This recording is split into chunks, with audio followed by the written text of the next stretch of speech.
எனதன்பு மகரம் ராசிக்கார நேயர்களுக்கு எனது இனிய வணக்கங்க. நம்ம இன்னைக்கு வீடியோ பதிவுக்குள்ள முழுமையா போறதுக்கு முன்னாடி முருகரை மனதார வணங்கிட்டு வீடியோ பதிவுக்குள்ள போகலாங்க. ஓ முருகா போற்றி, ஓ முருகா போற்றி, ஓ முருகா போற்றி, என்னை காக்கும் முருகனே போற்றி. நல்லதே நடக்கும், நல்லது மட்டும்தான் நடக்கும். நம்மளோட மகர ராசிக்காரங்க மிகவும் பொறுப்பானவங்க, ஒழுக்கமானவங்க. இவங்க எதையும் திட்டமிட்டு செய்து வெற்றி பெற விரும்புவாங்க. கடின உழைப்பால உயரம் அடைகிறது இவங்களோட பலமா இருக்கு. சில நேரங்கள்ல சீரியஸா இருப்பாங்க, ஆனா உள்ளுக்குள்ள மிகவும் அக்கறை கொண்டவங்களா இருப்பாங்க நம்மளோட மகர ராசிக்காரங்க. இவங்க நட்புக்கு முக்கியத்துவம் தருவாங்க, அதே நேரத்துல நண்பனுக்காக உயிரை கொடுக்க கூட இவங்க தயங்க மாட்டாங்க. மகரம் ராசிக்கார அன்பர்களே அனைவருக்கும் வணக்கங்க. உங்க வாழ்க்கையில நீங்க இதுவரைக்கும் பார்த்திராத ஒரு மிகப்பெரிய திருப்புமுனை அரங்கேற போகுதுங்க. மங்களகரமான பராப வருட தமிழ் புத்தாண்டு பிறக்கும் நன்னாளான ஏப்ரல் 14, 15 மற்றும் 16 ஆகிய தேதிகள் சாதாரண நாட்கள் கிடையாதுங்க. உங்க தலை எழுத்தையே மாற்றப்போகும் சக்தி வாய்ந்த நாட்களுங்க. ஆனா அதே சமயம் உங்களுக்கு ஒரு மிகப்பெரிய ஆபத்து உங்க வாசல்லையே காத்துக்கிட்டு இருக்குதுங்க. அந்த 4 நபர்கள் யாரு, நீங்க ஏன் உஷாரா இருக்கணும், அப்படி என்ன நடக்க போகுது என்பதை நமது இந்த சிறப்பு தொகுப்புல முழுமையா பார்த்து தெரிஞ்சுக்கலாங்க. இந்த காணொளிய ஒரு நொடி கூட தவிர்க்காம முழுமையா பாருங்க. ஏன்னா நீங்க செய்யும் ஒரு சிறு தவறு உங்களை தேடி வரும் அந்த மாபெரும் பொற்காலத்தை தவிடுபொடி ஆக்கிருங்க. நம்மளுடைய மகரம் ராசி மண்டலத்தின் 10வது வீடாக அமையும் இந்த ராசி காலபுருஷ தத்துவப்படி கர்ம வினிகளை தீர்மானிக்கும் மிக முக்கியமான இடத்துல இருக்கு. மகர ராசியில பிறந்த நீங்க ஏன் எப்போதும் ஒருவித போராட்டத்துடனும் மற்றவர்கள் படாத கஷ்டத்தை அனுபவிக்கிறீர்கள் என்று எப்போதாவது யோசிச்சு பார்த்ததுண்டா? இதற்கு பின்னால உங்க முற்பிறவியில ஆழமான ரகசியங்கள் புதஞ்சு கிடக்குதுங்க. உங்களோட கடந்த கால பிறவியில நீங்க மிகப்பெரிய அதிகாரம் கொண்ட பதவியிலேயோ அல்லது ஒரு கூட்டத்தை வழிநடத்தும் பொறுப்பிலேயோ இருந்திருக்க வாய்ப்பு அதிகமா இருக்கு. அந்த பிறவியில நீங்க செஞ்ச சில கடுமையான முடிவுகள் அல்லது அதிகாரத்தால ஏற்பட்ட சில கர்ம வினைகளை தீர்க்கிறதுக்காகவே இந்த பிறவியில நீங்க சனி பகவானின் ஆதிக்கத்தின் கீழே பிறந்திருக்கீங்க. முற்பிறவியில நீங்க மற்றவர்கள் மீது காட்டிய ஆதிக்கம் அல்லது சிலரை அலட்சியப்படுத்திய விதம் இந்த பிறவியில உங்களுக்கு தனிமையையும் எதற்கும் தாமதமான வெற்றிகளையும் தந்து கொண்டிருக்க. குறிப்பா மகர ராசிக்காரங்க இந்த பிறவியில எப்போதுமே ஒருவித குற்ற உணர்ச்சியோட எதையோ சாதிக்க வேண்டும் என்கிற தாகத்துடனும் அலைகிறதுக்கு காரணம் முற்பிறவியில முடிக்கப்படாமல் போன சில கடமைகள் தாங்க. நீங்க கடந்த கால பிறவியில நேர்மறையற்ற முறையில எதையாவது அடைந்திருந்தா இந்த பிறவியில உழைப்புக்கு ஏற்ற பலன் கிடைக்காம தவிப்பீங்க.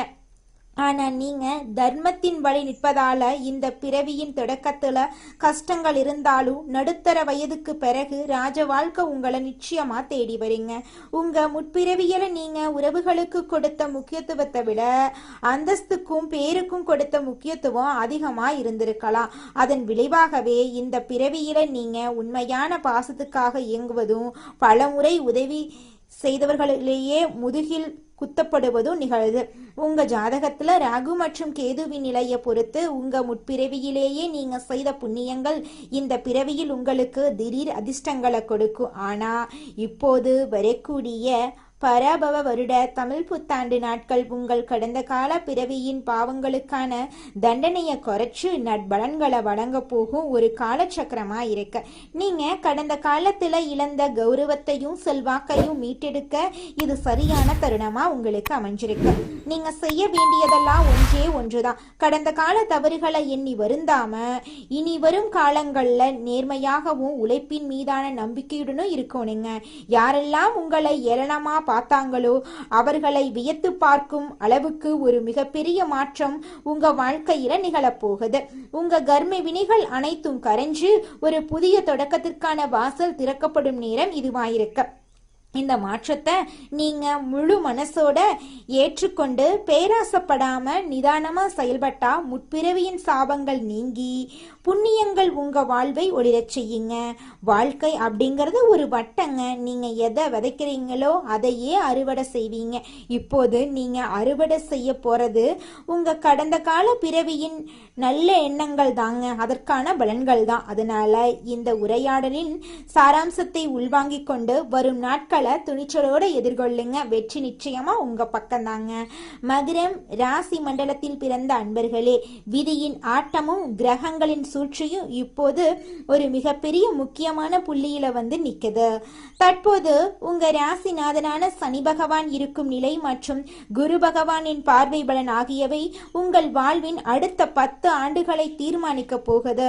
குறிப்பா மங்களகரமான தமிழ் புத்தாண்டு பிறக்கும் இந்த ஏப்ரல் 14, 15, 16 ஆகிய தேதிகள்ல நிகழப்போகும் கிரக பெயர்ச்சிகள் உங்கள் ஜாதகத்தில உறங்கி கிடக்கும் யோகங்களை தட்டி எழுப்ப போகுது. இதுவரைக்கும் நீங்க அனுபவித்த சோதனைகள் அனைத்தும் ஒரு முடிவுக்கு வந்து சாதனைகளாக உங்க கதவை தட்ட போகுதுங்க.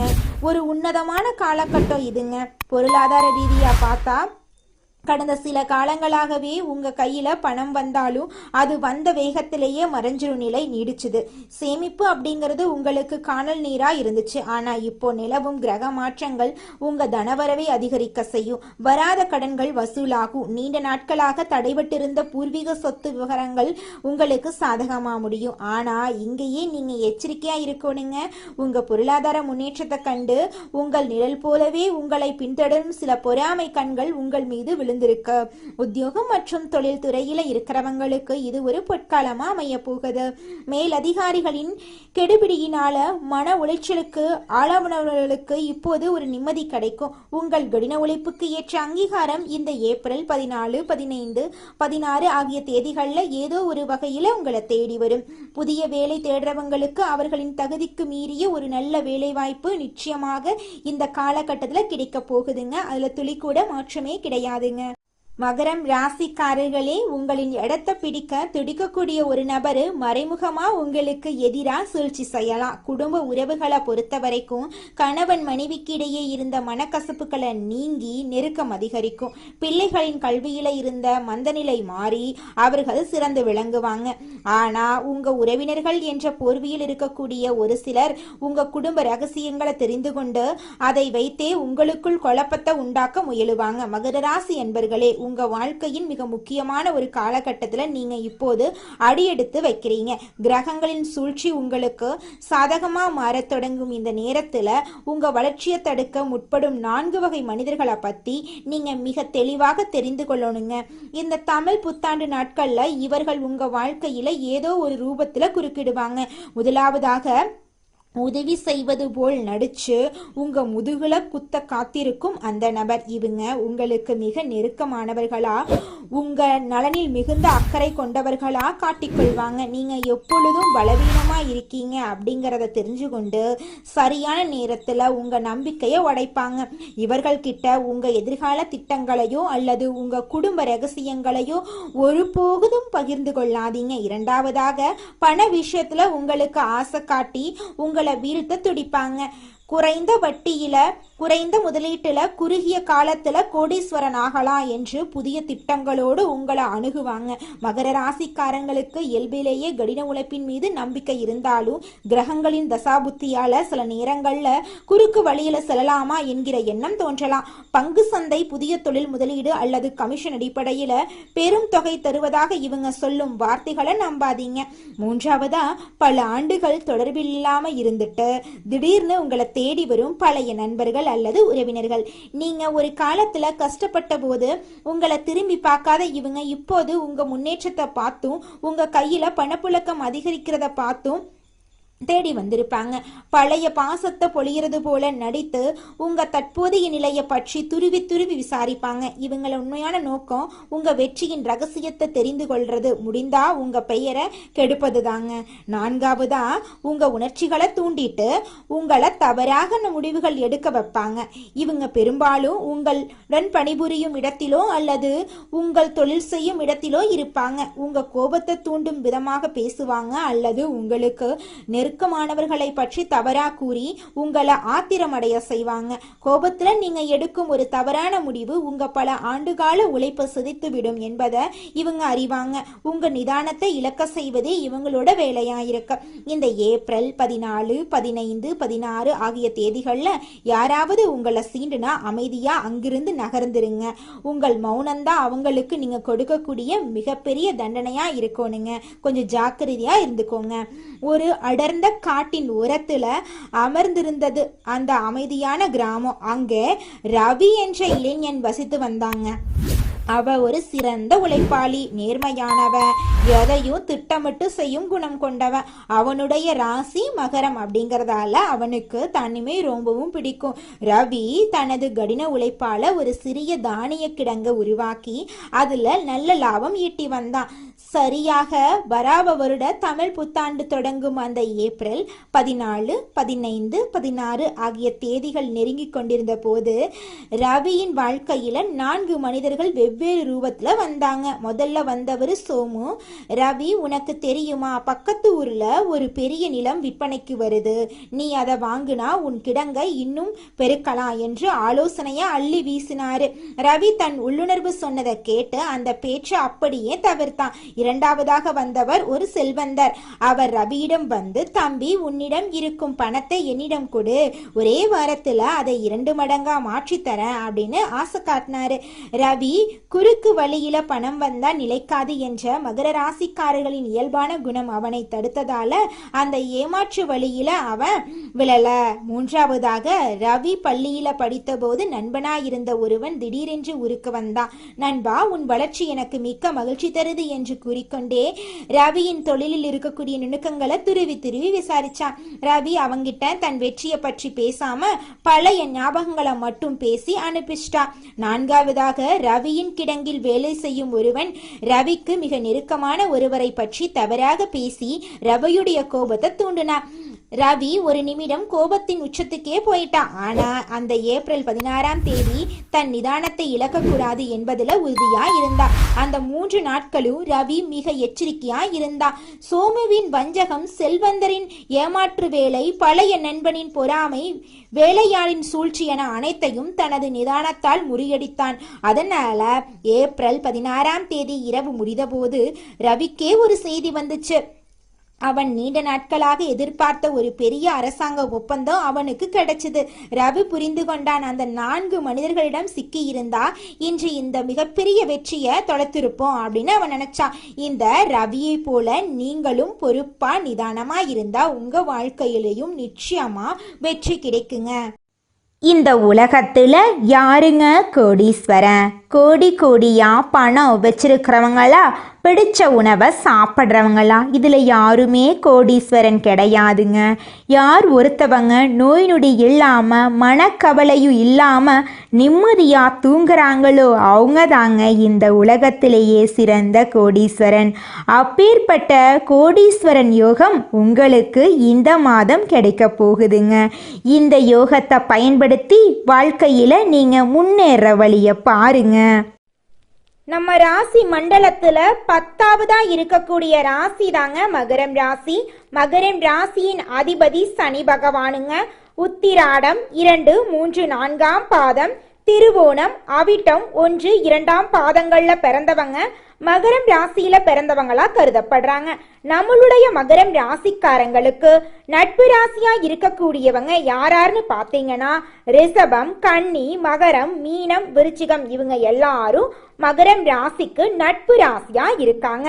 மகரம் ராசியில பிறந்தவங்க மிகவும் இரக்க குணம் கொண்டவங்களா இருக்காங்க. இவங்களுடைய அழகான பேச்சால எதிரிகள் எல்லாத்தையும் நண்பனாக்கக்கூடிய அளவுக்கு திறமை இருக்குதுங்க. இவங்களை பொறுத்த வரைக்கும் தன்னுடைய வாழ்க்கையில 1000 பிரச்சனை இருந்தாலும் அதை பத்தி துளி கூட கவலைப்பட மாட்டாங்க. ஆனா நெருங்கிய உறவுக்கு ஒரு கஷ்டம் வருதுன்னு வச்சுக்கங்க, ஓடி போய் உதவி செய்யக்கூடியவங்களா இவங்க இருப்பாங்க. தன்னுடைய குடும்பத்துக்காக ஒட்டுமொத்த வாழ்க்கையுமே அர்ப்பணம் செய்யக்கூடியவங்களா இருக்காங்க நம்மளுடைய மகரம் ராசிக்காரங்க.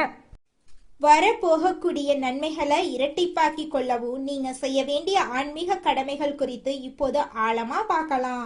இந்த ஏப்ரல் 14, 15, 16 ஆகிய தேதிகள்ல நீங்க மேற்கொள்ள வேண்டிய சில எளிய அதே சமயம் மிக வலுவான வழிபாட்டு முறைகள் உங்க தலையெழுத்தையே மாற்றும் வல்லமை கொண்டதுங்க. உங்க வாழ்க்கையில நீங்க செய்யக்கூடிய முதல் விஷயம் என்னன்னு பாத்தீங்கன்னா, இந்த 3 தேதிகளிலும் நீங்க அதிகாலையிலே பிரம்ம முகூர்த்தத்துல எழுந்து நீராடி உங்க வீட்டுல பூஜை அறையில மகாலட்சுமியின் திருவுருவ படத்துக்கு மல்லிகை அல்லது வெந்தாமரை மலர்களால அலங்காரம் செய்யணும். நெய் தீபம் ஏற்றி வச்சு உங்கள் மனக்குறிகளை அந்த அன்னையிடம் ஒப்படைச்சிடுங்க. இத்தனை காலம் நான் பட்ட கஷ்டங்கள் போதும் தாயே, இனி வரும் காலம் எனக்கு ஒளியா அமையட்டும் என்று மனதார வேண்டிக் கொள்ளுங்க. வெள்ளிக்கிழமைகள்ல சுக்கிர உரையில இந்த வழிபாட்டை செய்யறது உங்களுக்கு ராஜயோகத்தை பெற்று தருங்க. அடுத்ததாக தானங்கள்ல சிறந்த தானமான அன்னதானத்தை பத்தி பார்க்கலாங்க. உங்க வசதிக்கு ஏற்ப ஏழை எளியவர்களுக்கோ அல்லது ஆதரவற்ற பெண்களுக்கோ உங்களால முடிந்த உணவை அழியுங்க. குறிப்பா இந்த புத்தாண்டு நாட்கள்ல தயிர் சாதம், பால் பாயாசம் அல்லது வெள்ளை நிற இனிப்பு வகைகளை தானமா வழங்குறது உங்கள் ஜாதகத்தில் இருக்கக்கூடிய தோஷங்களின் வீரியத்தை குறைக்குங்க. பார்வையற்றவர்களுக்கு உதவுறது சுக்கிர பகவானின் பரிபூரண அருளை உங்களுக்கு பெற்று தருங்க. இந்த 3 நாட்களும் நீங்க வெள்ளை அல்ல சந்தன நிற ஆடைகளை அணியறது உங்களுக்கு ஒரு கூடுதல் பலத்தை தருங்க. இது உங்களை சுற்றி ஒரு தெய்வீக பாதுகாப்பு கவசத்தை உருவாக்கி எதிர்மறை எண்ணங்கள்ல இருந்து உங்களை நிச்சயமா பாதுகாக்குங்க. இந்த நாட்கள்ல நீங்க எடுக்கும் ஒவ்வொரு முடிவும் உங்க எதிர்காலத்தை நிர்ணயிக்கும் அப்படிங்கறதால எந்த ஒரு காரியத்தையும் அவசரத்துல செய்யாதீங்க. யாரிடமும் வாக்குவாதம் செய்யாதீங்க. உங்கள் மௌனம்தான் இந்த 3 நாட்கள்ல உங்கள் மிகப்பெரிய வலிமையா இருக்கணுங்க. உங்க வெற்றி கனிகள் கனிந்து உங்க கைக்கு வரும் வர அதை மறைத்தே வச்சிருங்க. நீங்க செய்யும் இந்த எளிய ஆனா வலுவான பரிகாரங்கள் உங்க பாதையில் இருக்கக்கூடிய முட்களை அகற்றி மலர் பாதையா மாத்திருங்க. இந்த எச்சரிக்கைகளை மனதில் கொண்டு நிதானமா செயல்பட்டா உங்க வாழ்க்கையில இந்த புத்தாண்டு ஒரு மாபெரும் பொற்காலமா இருக்குங்க. நிச்சயமா உங்களுடைய ஆசைகள் கனவுகள் எல்லாமே இந்த காலகட்டத்துல நிறைவேறி தீருங்க. அது துளி கூட மாற்றமே கிடையாதுங்க. உங்கள் வாழ்க்கையில் மேலும் நல்லதெல்லாம் நடக்க நீங்கள் செய்யக்கூடிய பரிகாரம் என பார்த்தீங்கன்னா, உங்கள் வீட்டுக்கு பக்கத்தில் இருக்கக்கூடிய வயதான முதியவர்களுக்கு உங்களால் முடிந்த உதவிகளை செஞ்சுக்கிட்டு வாங்க. இந்த உதவியை செய்யறதன் மூலமாக நீங்கள் செஞ்ச பாவங்கள் நிச்சயமாக குறையுங்க. உதவி செய்யணும் அப்படிங்கிறதுக்காக நீங்கள் ஆயிரக்கணக்கில் லட்சக்கணக்கில் பணம் செலவு பண்ணணும் அப்படிங்கிற அவசியம் கிடையாதுங்க. உங்களால் முடிஞ்ச அளவுக்கு ஒரு வேளை முதியவர்களுக்கு உணவு வாங்கி கொடுத்தா கூட போதுங்க. இந்த உதவியை செய்யறதன் மூலமா உங்க வாழ்க்கையில நல்லது தாங்க நடக்கும். நல்லது மட்டும்தாங்க நடக்கும். நன்றி, வணக்கம்.